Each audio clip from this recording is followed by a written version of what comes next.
অনেক অনেক বছর আগে পৃথিবীতে একটি জাতি ছিল। তারা এক সময় সত্য জানত, তারা এক সময় আল্লাহকে চিনত। কিন্তু সময়ের সাথে সাথে তাদের হৃদয় কঠিন হয়ে গেল। তারা আকাশের দিকে তাকানো বন্ধ করে দিল। তারা সৃষ্টিকর্তাকে ভুলে গেল। মাটির তৈরি মূর্তির সামনে মাথা নত করল। অন্যায় তাদের জীবনের নিয়ম হয়ে গেল। দুর্বলদের উপর অত্যাচার তাদের কাছে স্বাভাবিক হয়ে দাঁড়ালো। পৃথিবী ভরে গেল এক অন্ধকারে। ঠিক তখনই আল্লাহ তাদের মাঝে পাঠালেন একজন মানুষকে, একজন নবীকে। আর তিনি ছিলেন হযরত নূহ আলাইহিসসালাম। নূহ আলাইহিসসালাম তাদেরকে ডাকলেন ভালোবাসা দিয়ে, সহানুভূতি দিয়ে, অশ্রু ভেজা কণ্ঠে, কখনো কাঁদতে কাঁদতে। তিনি বললেন, হে আমার জাতি, আল্লাহ ছাড়া তোমাদের আর কোনো উপাস্য নেই। তিনি দিন রাত তাদের বুঝালেন, গোপনে, প্রকাশ্যে, নরমভাবে, আবার কখনো কাঁদতে কাঁদতে। কিন্তু মানুষ, তারা শুনল না। তারা হাসল।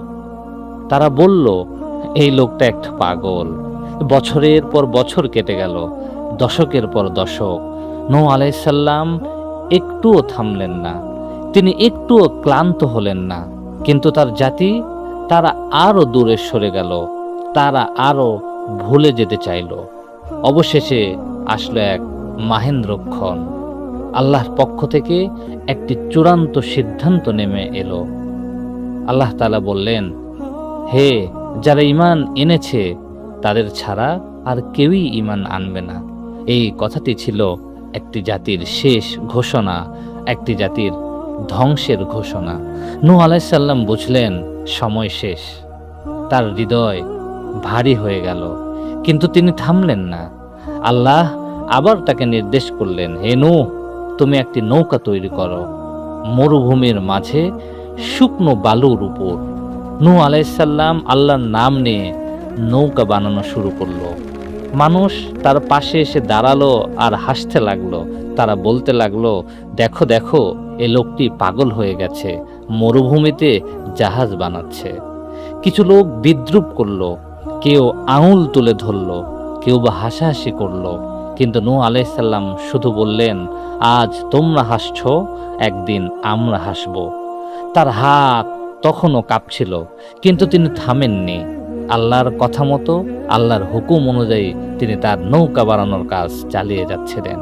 প্রতিটি কাঠ বসানো, প্রতিটি আঘাত, প্রতিটি ঘামের ফোঁটা দিয়ে তিনি চেষ্টা করে যেতে লাগলেন নৌকা বানানোর কাজ। কিন্তু তার ছিল ঈমান দৃঢ়। তিনি বললেন, আল্লাহ যা বলেন তাই সত্য, তোমরা যতই বিদ্রূপ করো, আল্লাহ আমাকে যে নির্দেশ দিয়েছেন আমি সেটাই করব। এভাবেই দিনের পর দিন যেতে লাগলো। ধীরে ধীরে তার নৌকাটি প্রস্তুত হয়ে গেল, এক বিশাল নৌকা মরুভূমির বুকে। তারপর একদিন হঠাৎ আকাশ অন্ধকার হয়ে গেল। আকাশের রং যেন বদলে গেল। অন্ধকারে মেঘ জমলো, বাতাস যেন ভারী হয়ে উঠল। আর হঠাৎ মাটি ফেটে পানি বের হতে শুরু করলো। আকাশ থেকে নেমে এলো প্রবল ধারায় মুষল বৃষ্টি। সব কিছু একসাথে শুরু হয়ে গেল। নূহ আলাইহিস সালাম চিৎকার করে বললেন, হে যারা ঈমান এনেছো, তারা আল্লাহর নামে সবাই নৌকায় ওঠো। যারা ঈমান এনেছে তারা নূহ আলাইহিস সালামের কথা মতো দৌড়ে এসে নৌকায় উঠে পড়ল। কিন্তু অধিকাংশ তারা দাঁড়িয়ে রইল। তারা অহংকারে দাঁড়িয়ে রইল। তারা অবিশ্বাসে দাঁড়িয়ে রইল। তারা নূহ আলাইহিস সালামের কথা শুনলেন না।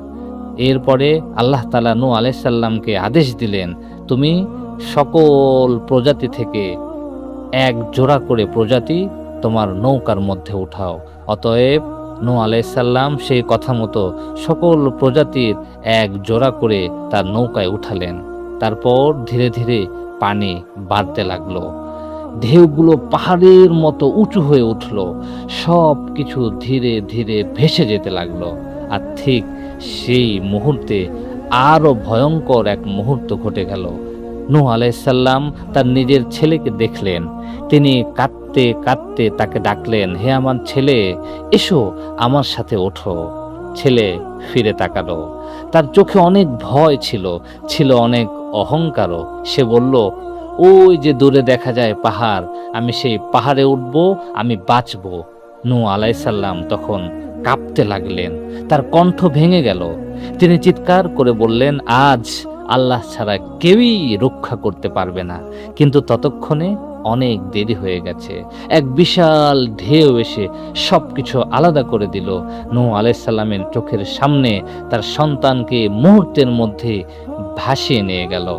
একজন পিতা আর তার ছেলে, চোখের সামনে দূরত্ব তৈরি হলো চিরদিনের জন্য। নূহ আলাইহিসসালাম অত্যন্ত ভেঙে পড়লেন। তিনি আল্লাহর কাছে ফরিয়াদ করলেন, হে আল্লাহ, আমার ছেলে তো আমার সন্তান, সে তো আমার পরিবারের অন্তর্ভুক্ত। কিন্তু আল্লাহ উত্তর দিল, সে তোমার পরিবার নয়, কারণ সে ঈমান আনেনি।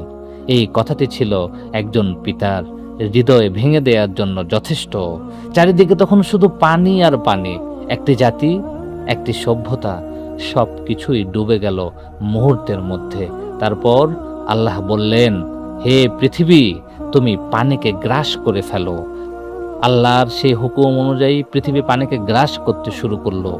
ধীরে ধীরে পানি কমতে শুরু করলো। ধীরে ধীরে আকাশ পরিষ্কার হতে শুরু করলো। অতএব দূর পর্বতে, যদি পাহাড়ে নৌকাটি থেমে গেল। সব কিছু মুহূর্তের মধ্যে শেষ হয়ে গেছে। শুধু কিছু মানুষ বেঁচে আছে, আর আছে কিছু প্রাণী। একটি নতুন দিগন্ত শুরু হলো। কিন্তু নূহ আলাইহিসসালাম তিনি তখনও কাঁদছিলেন। তিনি বললেন, হে আল্লাহ, তুমি আমাকে, আমার এই উম্মতকে, আমার এই জাতিকে রক্ষা করো, আমাদেরকে ক্ষমা করো। কারণ তিনি বুঝে গিয়েছিলেন এই পৃথিবীতে সম্পর্ক শুধু রক্তের নয়, বরং ঈমানের সম্পর্ক। সবকিছু শেষ হয়ে যায়, ধন, শক্তি, গর্ব, অহংকার, কিন্তু একটি জিনিস যা কখনোই শেষ হয় না, আর সেটি হলো সত্য, আর সেটি হলো ঈমান। আর সেই সত্যই হলো আল্লাহর পথে যারা বেঁচে থাকে তারাই বেঁচে যায়। আর যারা মুখ ফিরিয়ে নেয় তাদের জন্য একদিন ধ্বংস নেমে আসবে। তাদের শেষ হবে অবশ্যই, এবং তাদের শেষ হবে অবশ্যই। আল্লাহ যদি চায় তবেই কারো পক্ষে এই দুনিয়াতে বেঁচে থাকা সম্ভব, অথবা মুহূর্তের মধ্যে আল্লাহর শাস্তি আমাদেরকে গ্রাস করে ফেলবে।